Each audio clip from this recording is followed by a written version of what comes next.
অবরোধ আছে রাস্তাঘাটে দেখে মনে হচ্ছে, তার মানে আসলে অবরোধ তাদের কাগজে কলমে আছে কিন্তু বাস্তবে নেই।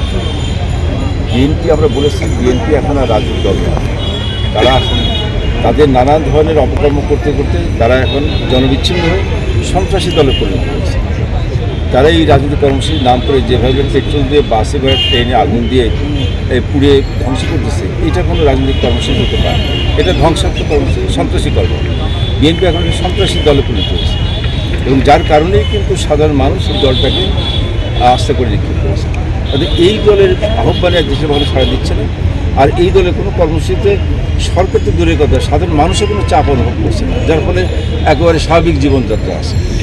চাপ যদি অনুভব করতো তাহলে তো সাধারণ মানুষই ঘরে বসে থাকে, তো তারা কেউ চাপ অনুভব করছে, সরকার চাপ অনুভব করার কোনো উপস্থিতি হচ্ছে। নির্বাচন যথাসময় হবে, আবার সুষ্ঠু আন্তর্জাতিক চাপ কিসে? আন্তর্জাতিক কোনো চাপ নেই।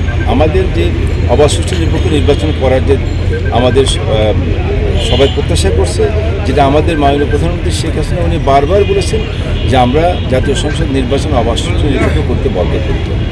তো আমরা যেটা করতে চাই সেটাও যদি আন্তর্জাতিক মহল চাই, তো তাদের চা আমাদের চার মধ্যে কোনো পার্থক্য নেই, তাহলে আর এখানে চাপের উপর কোনো প্রশ্ন আসে।